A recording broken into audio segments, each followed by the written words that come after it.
Phil, at this stage of the season, it's all about wins rather than quality performances. It certainly is. It's all about the points that's available for us, and you know, we come into the game fully prepared. We just had a brief conversation outside about maybe a leggy performance, you could say that, after I don't know, probably about 5 or 6 weeks of Saturday Tuesdays, you know, and not changing too much of the team. Is that going to affect us down the line?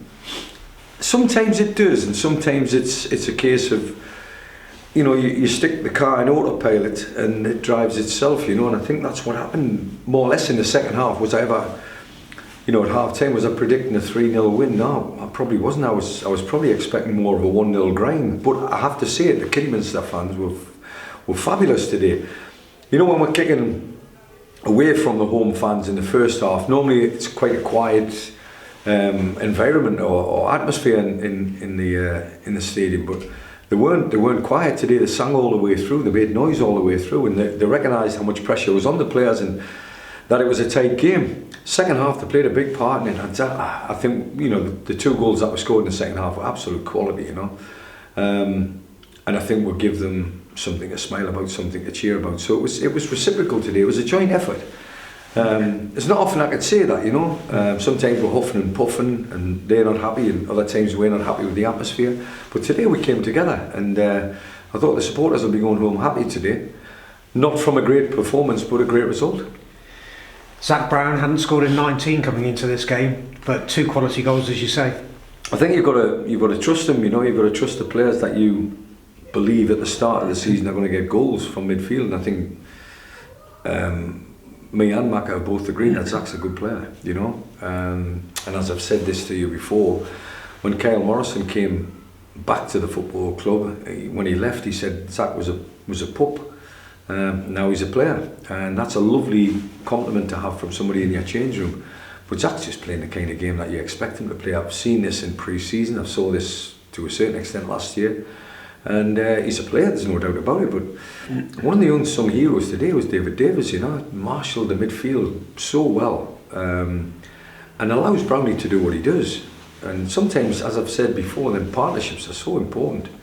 And today, sometimes the ones that are being polished come out shining, and you know, the ones that are not necessarily the ones that normally catch your eye, or like you talk about, say for instance, Amari Morgan Smith, gets man of the match for his effort and his determination to be in a winning team today. All of them things are part and parcel of a team, or the mentality of the change room that we've got. And I'm delighted with the mentality today. I'm delighted with the mentality. The scoreline flatters to a certain extent, but you know, I can't think of too many clear-cut chances that they made. So, you know, we've worked for the clean sheet, there's no doubt about it, and we've got a bit of breathing space with the second and third goal. And that's the beauty, is to come out of a game like that today where you've just had to dig in, but you've got 3 goals, all from midfield players as well, so the front 3 haven't scored. Yeah. Clean sheet, and just another goal difference against Scunthorpe as well, because they've won by 2. I've not noticed, I've not looked at the teleprinter. I really do want to focus on us. We've got 5 games to go, 15 points still to play for. And, you know, we're hunting down a team that's in a good vein of form, there's no doubt about it, and a very good team at that. And that's our jobs, you know, that's what we'll do. We'll come in next week and prepare for the next game. We're going to be playing teams at the top end, nature of the beast, and Scunthorpe are going to be playing teams at the top end, and so is everybody else. So there's still a lot of football to be played, you know, regardless of what people say. 5 games to go in a 46-game series, there's not too much. There's plenty of football, plenty of twists and turns. I don't think it's over by any stretch of the imagination. A lot of people might think, oh, you know, Scunny's going to win it and we're in the playoffs.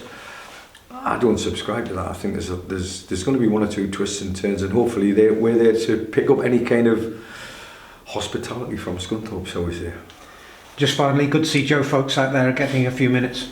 Brilliant. Wanted to give him, I'm not saying how many minutes, I just wanted to give him plenty because of the reward of him coming to me and actually saying, I'm ready, you know. And sometimes you have to do that, you know. Sometimes you have to get a hold of or take control of your own career.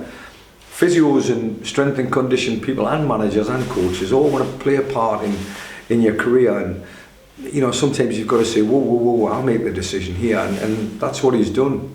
And he's been rewarded by getting a few minutes on the field of play. And Dave Worrell, again, is, you know, a great contribution in terms of the assists and the quality of going in the opposition's penalty box.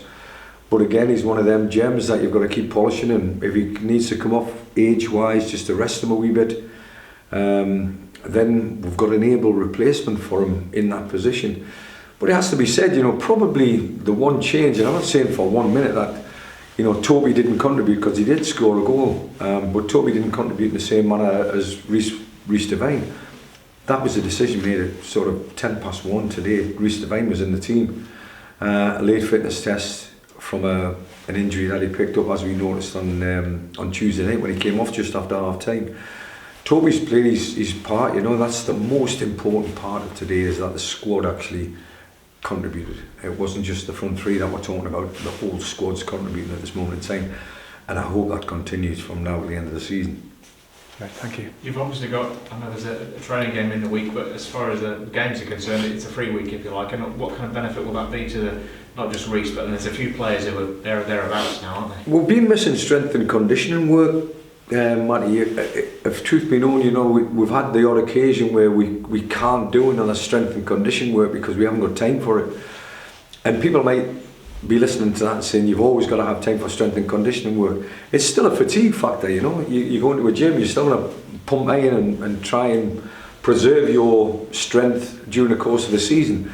But that could cause you damage at the weekend, you know. So we've just been careful about the load of a lot of players, but as we've noticed of late, the Saturday, Tuesday is taking its effect. You know, Cam Candela, as I've mentioned, Rhys Devine, as I've mentioned, Dave Worrell was another one who missed a game but came back stronger. So we've just got to be careful of them ones that are dropping by the wayside. We've got to make sure we get them back into the camp as quick as we can. So this week there will be, it's not just going to be a strength and conditioning week, it's going to be a week working towards the next game, as we always do. But the game against Leicester, behind closed doors, is an important one now for a lot of players that haven't got the minutes. You know, Ben Beresford, for instance, being one that springs to mind, Charlie Lutz, you know, Paul Downing, you know, people like that now chomping at the bit, waiting to get in. They've now got a proper game behind closed doors against a Leicester City team that hopefully will be a good challenge. And that in itself is the big part of this of the week for me, to give us that strength in depth in terms of the squad. And we'll speak again in the week, obviously, but in terms of next weekend's game, Buxton, in terms of where they are in the table, it's a huge game for them. And you want the Harriers fans to make their way there, but they certainly know the route, I suppose. Oh, we do know the route. Aye, how many times do you have me?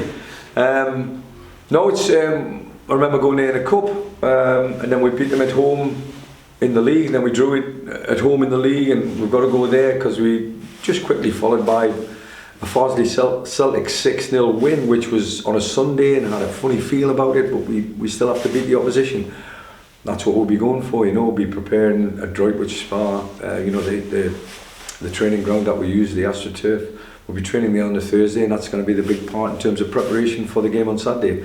Bring it on, you know, the next game's the most important one.